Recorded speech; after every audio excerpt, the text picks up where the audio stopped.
اعوذ باللہ من الشیطان الرجیم بسم اللہ الرحمن الرحیم اللہم صلی علی محمد و آل محمد۔ میرے تمام سننے اور دیکھنے والے مومنین اور مومنات و میری طرف سے میرے چینل ناطق قرآن کی جانب سے السلام علیکم۔ آج جس موضوع کو لے کر آپ کی اس خدمت میں حاضر ہوا ہوں وہ موضوع ہے حجاب۔ جب بھی لفظ حجاب آتا ہے، لفظ پردہ آتا ہے، تو فوراً ہمارے ذہن میں ایک خاتون کا تصور آ جاتا ہے، بیٹی کا تصور آ جاتا ہے اور ماں کا تصور آ جاتا ہے، یعنی کہ خاتون سے اس کو وابستہ کر دیا گیا ہے۔ مگر جہاں پر پروردگار نے حجاب کا حکم دیا ہے وہاں پر فقط خاتون کو نہیں، وہاں پر پروردگار نے مرد کے لیے بھی یہ حکم دیا ہے کہ وہ بھی نامحرم پر اپنی نظر نہ کرے، اپنی نظروں کو جھکا کے رکھے۔ یہاں پر جو آج کل معاملات ہیں، جس طریقے سے نیو جنریشن کے سوالات ہیں اور خیالات ہیں، سوشل میڈیا کو دیکھ دیکھ کر نئی نئی باتیں سیکھ رہے ہیں، نئی نئی باتیں کر رہے ہیں، اور جب ہمارے سوشل میڈیا کو ہی استعمال کیا جاتا ہے مقدسات اسلام کی بے حرمتی کے لیے، تو یقیناً وہ جو نوجوان جس کے ہاتھ میں موبائل کی صورت میں پوری دنیا قید ہے، جو چاہے دیکھے گا، جب چاہے دیکھے گا، تو یقیناً وہ اس چیز سے متاثر ہوئے بغیر نہیں رہتے۔ اور یہ ان کو بتایا جاتا ہے کہ پردہ، یہ چادر، یہ برقع، یہ حجاب، یہ کوئی شرعی چیز نہیں ہے، کوئی بندہ دائرہ اسلام سے خارج نہیں ہوتا، اور ان کو یہ سمجھایا جاتا ہے کہ یہ قید کر دیا جاتا ہے، کسی خاتون کے حقوق پر ڈاکہ ڈالنا ہے کہ اگر کسی کو حجاب کرنے کا کہا جائے۔ پہلی بات اپنے نوجوانوں کے لیے یاد رکھیں کہ پردہ کبھی بھی عورت کو قید نہیں کرتا۔ پردہ عورت کے لیے آزادی کا ایک سبب بنتا ہے کہ اگر عورت با حجاب نہیں ہے تو گھر سے باہر نہیں جا سکتی، اگر با حجاب ہو گئی ہے تو گھر سے باہر جانے کی بھی اس کو اجازت ہے۔ اب جب گھر سے باہر جانے کی معاملات کرنے کی اجازت ہے، اپنے آپ کو حجاب میں رکھتی ہے، تو اس کی آزادی ہے یا اس کو قید کیا گیا ہے؟ اسی طریقے سے یہ جو پردے کی آیت ابھی تک نازل نہیں تھی ہوئی، خواتین جو آتی تھی جناب سرور کائنات حضرت محمد مصطفیٰ صلی اللہ علیہ وسلم کے خدمت میں آتی تھی، کبھی نماز پڑھنے کے لیے مسجد نبوی میں آتی تھی، تو وہ پردے کا اس طریقے سے پراپر خیال نہیں رکھا جاتا تھا۔ لڑکے جو ہیں وہ اوباش قسم کے غلط کماش کے وہ ان کو چھیڑا کرتے تھے، ان پہ باتیں کسا کرتے تھے۔ تو اس پردے کی آیت نازل ہوئی کہ اب اپنی اوڑھنیوں کو اس طریقے سے لیا جائے کہ اپنا جتنا زیادہ جسم خاتون چھپا سکتی ہے یہ اس کے حق میں بہتر ہے۔ اور یاد رکھیں، خاتون جتنا اپنے آپ کو ڈھانپ کے رکھتی ہے اتنی باوقار شمار کی جاتی ہے، اتنی روحانیت میں اس کے اضافہ ہوتا ہے، اتنا اس کا مقام اور رعب جو ہے وہ باقیوں پر قائم ہوتا ہے۔ کھلے سر سے پھرنے والی، کھلے لباسوں سے پھرنے والی خواتین کا نہ معاشرے میں کوئی عزت ہوتی ہے اور نہ کوئی زمانے میں کوئی رعب اور دبدبہ ان کا باقی رہتا ہے۔ حجاب کو لے کر یہ سوال کرنا کہ جی شرم تو آنکھ میں ہونی چاہیے، شرم تو دل میں ہونی چاہیے، اگر آنکھ میں شرم نہیں تو حجاب کا کیا فائدہ ہے؟ یاد رکھو، یاد رکھو، یہ حجاب اگر نہیں ہے تو آنکھ کی شرم ختم ہو جاتی ہے۔ اگر حجاب باقی رہے گا تو کسی نہ کسی دن آنکھ کی حیا جو تیری چلی گئی ہے وہ بھی کبھی واپس آ ہی جائے گی۔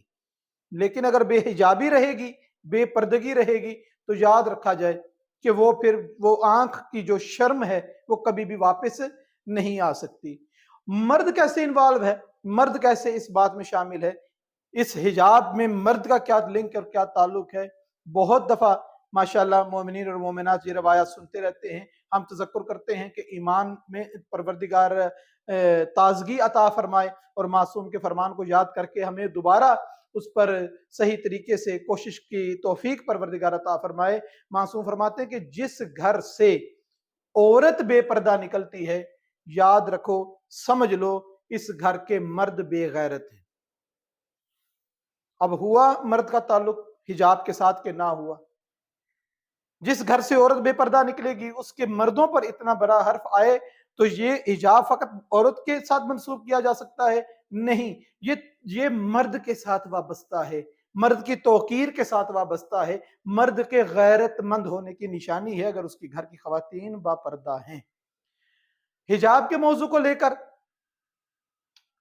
جو طریقہ کار علماء و فقہا نے معصومین علیہ السلام کی روایات کی روشنی میں بیان کیے ہیں کہ حجاب کیسا ہونا چاہیے۔ حجاب کے لیے 3 شرطیں ہیں۔ حجاب ایسا نہ ہو کہ ایسے کپڑے کا بنا ہوا نہ ہو کہ آپ نے وہ حجاب جو زیب تن کیا ہے وہ پہن کر بھی آپ کا لباس اس کے اندر سے نظر آتا رہے، اتنا باریک وہ کپڑا نہ ہو حجاب کا، پہلی بات۔ دوسری بات، ایسا زرق برق قسم کا وہ حجاب نہ ہو کہ ہر آنے جانے والے کی توجہ کا وہ مرکز بن جائے۔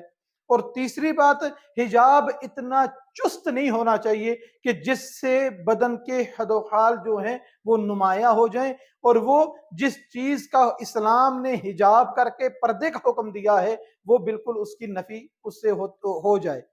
اس چیز کا خیال، اگر حجاب ایسا ہے جس سے وہ اس کا حجاب کا جو کپڑا ہے وہ اتنا باریک ہے کہ وہ حجاب کا کام ہی پورا نہیں کر رہا، اتنا چست ہے کہ بدن کے حد و حال نمایاں ہیں، اور اتنا رنگین اور زرق برق ہے کہ وہ توجہ کا باعث بنتا ہے نامحرموں کی، تو یاد رکھا جائے یہ حجاب نہیں ہے، اس کو حجاب نہیں کہہ سکتے۔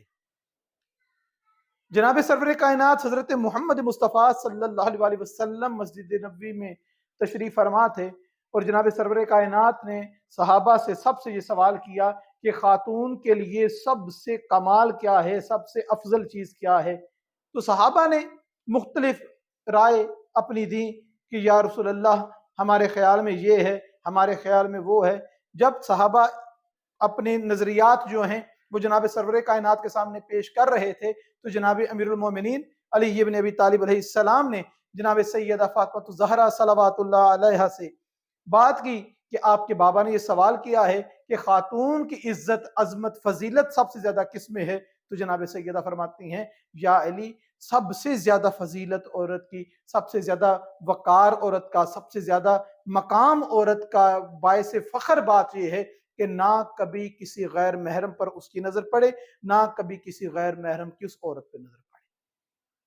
تو جناب امیر المومنین نے جناب سرور کائنات حضرت محمد مصطفیٰ صلی اللہ علیہ وسلم کو جا کر جب یہ جواب دیا، تو جناب سرور کائنات پوچھتے ہیں کہ یا علی یہ بتائیں کہ آپ کو اس جواب کا کس نے تعلیم دی ہے، یہ جواب کس نے تعلیم آپ کو کیا ہے؟ تو اس جناب امیر علیہ السلام فرماتے ہیں کہ مجھے یہ جواب جناب سیدہ فاطمہ الزہرا صلوات اللہ علیہا نے بتایا ہے۔ تو رسول خدا نے فرمایا بالکل درست کہ عورت کے لیے سب سے افضل ہے ہی ہے۔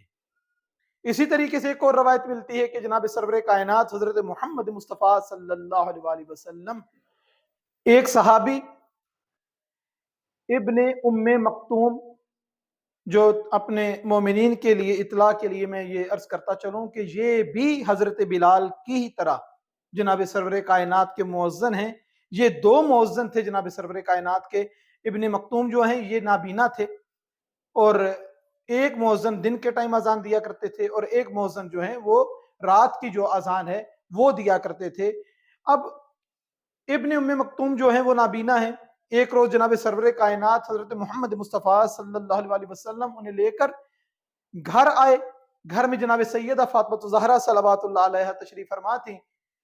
تو جیسے ہی پتہ لگا کہ رسول خدا کے ساتھ ان کا کوئی صحابی آ رہا ہے، تو جناب سیدہ نے فرمایا کہ بابا 1 منٹ رک جائیں کہ میں پردے میں چلی جاؤں، یہاں سے اٹھ جاؤں۔ تو رسول خدا فرماتے ہیں کہ بیٹا وہ تو نابینا ہے، اسے تو نظر نہیں آ رہا۔ تو اس کا یہ مطلب نہیں کہ خدا نہ خواستہ جناب سرور کائنات کو چیز معلوم نہیں، یا جناب سیدہ فاطمہ الزہرا صلوات اللہ علیہا جناب سرور کائنات سے زیادہ علم کا اظہار کرنے کے لیے یہ بات کر رہی ہیں۔ یہ صرف اس لیے مکالمہ ہوتا ہے ان ہستیوں کا کہ اس سے ہم جیسے لوگ سیکھ سکیں کہ ہمیں زندگیاں کیسے گزارنی ہیں۔ تو جب کہا نا کہ وہ نابینا ہے، اسے نظر نہیں آتا، تو جناب سیدہ فرماتی ہیں بابا وہ نابینا ہے، میں تو بینا ہوں، مجھے تو نظر آتا ہے، اور بابا میں یہ بھی برداشت نہیں کرتی کہ اس کو میرے بدن کی خوشبو آئے کہ اس کمرے میں، اس حجرے میں آپ کے علاوہ کوئی اور بھی بیٹھا ہے، اس سیدہ کی ماننے والی کنیزیں ہوں جو اتنا پردہ کریں. جناب زینب سلام اللہ علیہ کے حوالے سے جب مجالس اعضاء میں شرکت کرتے ہیں اور سنتے ہیں کہ جناب زینب سلام اللہ علیہ نے بازار شام میں جب کوفہ بازار میں خطبے دیے تو اپنی آواز کا پردہ بھی کیا. یہ اس ماں کی بیٹی ہے کہ جو اپنے بدن کی خوشبو کا بھی پردہ کرتی ہے. جناب سیدہ نے کوئی عطر نہیں لگایا ہوا تھا، کوئی خوشبو نہیں لگائی ہوئی تھی، لیکن ایک جو کسی کے بیٹھنے سے کوئی اس کے جسم کا کوئی جو اثرات ہوتے ہیں جو سونگنے سے محسوس ہو سکتے ہیں کہ وہ نابینا ہے، دیکھ نہیں سکتا مگر وہ سونگ تو سکتا ہے، اس کو کچھ محسوس تو ہو سکتا ہے کہ جو بی بی اتنا پردہ کرے کہ اس کی مہک بھی کسی غیر محرم کی ناک تک نہ پہنچے. اس کی کنیزوں کو کس طرح کا ہونا چاہیے، اس کی کنیزوں کو اپنا کیسا اپنا آپ رکھنا چاہیے. اب بس یہ چیزوں کو یاد رکھیں، یہ کتنی اہم ہے، کتنی ضروری ہیں کہ حضرت امام حسن علیہ السلام کو جناب امیر المومنین علی ابن ابی طالب علیہ السلام نے جب وقت آخر وصیتیں کی تو ان طولانی وصیتوں میں ایک وصیت یہ بھی تھی کہ بیٹا حسن اپنے گھر کی خواتین کے حجاب میں شدت اختیار رکھنا. حجاب تو کرنا ہے، حجاب کرتے ہیں، لیکن حجاب میں شدت ہو، جتنا زیادہ کر سکے حجاب اتنا کریں، جتنا زیادہ. اب چہرے کو دکھانا جائز، ہاتھوں کو نظر آ جائیں جائز، مگر ان کو بھی اگر ڈھانپا جائے تو یہ حجاب میں شدت ہے اور یہ خاتون کے لیے بہتر ہے. اسی طریقے سے ہر برائی کی جڑ جو نگاہ پہلی بنتی ہے نا، وہ تب ہی بنتی ہے برائی کی جڑ جب اگلا بے حجاب ہوتا ہے. آنکھ میں حجاب ہونا، آنکھ کا پردہ ہونا یہی ہے کہ جب مرد اپنی نظروں کو جھکا کے چلیں گے. یہاں پر ایک بہت بڑے عالم دین کے طالب علم بتاتے تھے کہ اس قدر ہماری تربیت کی ہمارے استاد محترم نے کہ ہمیں جب بھی کسی کے آنے کی آہٹ محسوس ہوتی تھی ہماری آنکھیں خود جھک جایا کرتی تھی، اور جب وہ جس کی آہٹ ہے وہ سامنے آتا تھا پتہ چلتا تھا کہ محرم ہے کہ غیر محرم ہے، مرد ہے کہ عورت ہے، تب ہم نگاہ اٹھاتے تھے جب تسلی ہو جاتی تھی کہ اس کی طرف نگاہ اٹھائی جا سکتی ہے. ورنہ کسی کی آہٹ سنتے تھے تو ایسی تربیت ہمارے استاد نے کی تھی کہ ہماری آہٹ پہ ہی، کسی کی آہٹ پہ ہماری نگاہیں جھک جایا کرتی تھی. اب ان بہن بھائیوں کے لیے، اپنے مومنین دوستوں کے لیے، اپنے مومنین بیٹوں کے لیے، اپنے جوانوں کے لیے کہ جو یہ سنتے ہیں کہ حجاب کا قرآن میں تو تذکرہ نہیں ہے، ان کے لیے کہ قرآن مجید میں پردے کا کہاں پہ تذکرہ ہے. سورہ احزاب آیت نمبر 59 میں جناب سرور کائنات حضرت محمد مصطفیٰ صلی اللہ علیہ وسلم سے پروردگار ارشاد فرماتا ہے کہ اپنی بیٹیوں کو، اپنی بیویوں کو، اپنے گھر کی خواتین کو پردے میں رکھو، پردے کا حکم دو. یہ کیوں نہیں پتا ہمیں کہ پردے کی آیتیں قرآن مجید میں ہیں؟ یہ اس لیے ہے کہ ہمیں قرآن سے محبت اور لگاؤ ہے ہی نہیں کہ جس طریقے سے اس کتاب کو پڑھنے کا حق تھا ہم نے ادا ہی نہیں کیا.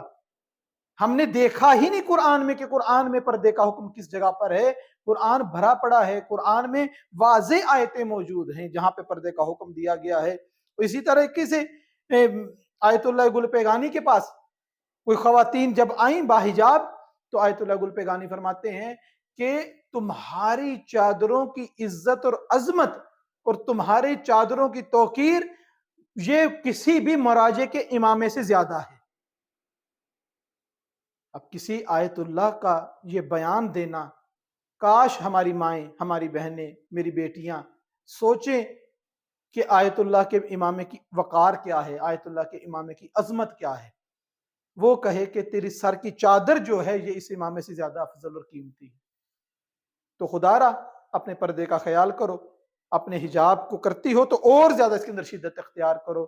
اور قرآن کریم میں ایک دوسری جگہ پر بھی سورہ نور میں آیت نمبر 30 اور آیت نمبر 31 میں بھی پروردگار نے مردوں کو بھی جہاں پر حکم دیا ہے اپنی نظروں کو جھکا کے رکھو، خواتین کو بھی حکم دیا ہے کہ کہاں کہاں پر مقام ایسے جہاں پہ تم زینت کر سکتی ہو. یہ نہیں ہے کہ تم کسی کے ساتھ زینت نہیں کر سکتی. وہ قرآن مجید کھولیں تو صحیح، قرآن کو پڑھیں تو صحیح، آیتوں کو دیکھیں تو صحیح. بغیر پڑھے کہتے ہیں کہ قرآن میں یہ نہیں ہے، قرآن میں وہ نہیں ہے، اور جو نہیں ہے وہ ڈال دیتے ہیں، جو ہوتا ہے اس کا پتہ نہیں ہوتا. اسی وجہ سے کہ ہم نے پڑھنا چھوڑ دیا قرآن کو۔ ہمیں چاہیے کہ ہم قرآن سے وابستہ ہوں، ہمیں پتہ لگے کہ محمد اور آل محمد علیہ السلام کا دین کیا ہے۔ جو قرآن ہے وہی آل محمد علیہ السلام کا دین۔ اسی طریقے سے ایک روز ایک شخص ہیں اصحاب طمع، ان کا نام تاریخ میں ملتا ہے، انہوں نے اپنے فرزند کو دیکھا کہ کسی غیر محرم پر وہ نظر ٹکائے ہوئے ہے، گھور رہا ہے۔ انہوں نے اپنے بیٹے کو گھورنا شروع کیا، اب وہ کسی غیر محرم کو گھور رہا ہے۔ کافی دیر تک وہ اس خاتون کو، غیر محرم کو گھورتا رہا، دیکھتا رہا، اور یہ اپنے بیٹے کو دیکھتے رہے۔ جب بہت دیر تک اس نے اس خاتون پہ نظریں جما کے رکھی نا، تو یہ کہتے ہیں اپنے بیٹے کو مخاطب کر کے، بیٹا خیال کرنا، اتنا نہ گھورنا کہ یہ حاملہ ہو جائے، یہ پریگننٹ ہو جائے۔ کیا مطلب؟ کہ یہ نگاہیں ہیں جو انسان کو زنا تک لے کر چلی جاتی ہیں، یہ بے حیائی ہے نظر کی جو انسان کو زنا تک لے کر چلی جاتی ہے، ہر برائی کا سرچشمہ بنتی ہے۔ اپنی نگاہوں کی حفاظت کرو۔ خواتین سے کہا کہ تم اپنے بدنوں کو ڈھانپ کے رکھو، اپنی شرمگاہوں کی حفاظت کرو، اور ان حفاظت کرنے والوں کی، اپنے پردوں کا خیال کرنے والوں کا جو پروردگار نے دنیا میں بھی انعام رکھا ہے اور آخرت میں بھی بہت بڑا انعام ہے، جس کا یہ تصور بھی نہیں کر سکتے۔ اپنی بیٹیوں کو یہ نہیں کہ 9 سال کی ہوگی تو حجاب کرے گی، 9 سال کی بیٹی کبھی حجاب نہیں کرے گی اگر اس کو بچپن سے حجاب کی عادت نہیں پڑے گی۔ 1 سال کی بیٹی، 2 سال کی، 3 سال کی بیٹی جب گھر سے جاتی ہے، اسکول کے لیے جا رہی ہے، کسی مقصد کے لیے جا رہی ہے، اس کو عادت ڈالو، اس طریقے سے عادت ڈالو کہ اس بیٹی کو لگے کہ حجاب میرے جسم کا حصہ ہے۔ اگر کسی وقت میرے پاس میرا حجاب نہیں ہے، اس بیٹی کو پتہ لگے سکارف میرے پاس نہیں ہے، اس کو لگے کہ میرے وجود کا ایک حصہ جو میرے سے جدا کر دیا گیا ہے۔ خدا را ہمیں چاہیے کہ ہم حجاب کو عزت دیں، حجاب کی اہمیت کو سمجھیں، حجاب کے کرنے میں شدت اختیار کریں جناب امیر علیہ السلام کی وصیت کے مطابق۔ یہی وجہ ہے کہ میں پھر ایک دفعہ آخر میں درخواست کرتا ہوں اپنی ماؤں سے، اپنی بہنوں سے، اپنی بیٹیوں سے کہ وہ بھی جتنا زیادہ ممکن ہو، یہاں تک کہ خاتون کے لیے نماز اس کمرے میں پڑھنا جو گھر میں سب سے سائیڈ پر ہو، زیادہ فضیلت کا باعث ہے۔ شریعت تو یہ حکم دیتی ہے۔ ہم سوشل میڈیا پہ سنتے ہیں کہ جی کوئی پردے کی ضرورت نہیں ہے، کوئی حجاب کی ضرورت نہیں ہے، یہ دین کا حصہ نہیں ہے، لیکن شریعت کہتی ہے کہ نماز خاتون وہاں پہ پڑھے جہاں پہ تصور بھی نہ ہو کہ غیر محرم اس کو دیکھ سکے گا۔ جتنا چھپ کے نماز پڑھے گی اتنا افضل نماز کا درجہ اس کا ہوگا۔ پروردگار سے دعا ہے کہ پروردگار ہم سب کو صحیح حجاب کرنے کی توفیق عطا فرمائے، اپنی بیٹیوں کے لیے، اپنی ماں بہنوں کے لیے، اور یہاں پر مائیں بہنیں بیٹیاں بھی سوچیں کہ اگر ہم بے حجاب ہوں گی تو فقط محمد اور آل محمد علیہ السلام ہی نہیں، ہمارے گھر والے جو مرد ہیں وہ بھی مولا کے فرمان کے مطابق اتنے ہی گناہ میں ہمارے شریک ہوتے چلے جائیں گے۔ پروردگار سے دعا ہے کہ پروردگار ہم کو صحیح معنوں میں سیرت محمد اور آل محمد علیہ السلام کو پڑھنے، سمجھنے اور اس پر عمل کرنے کی توفیق عطا فرمائے۔ وما علینا الا البلاغ المبین۔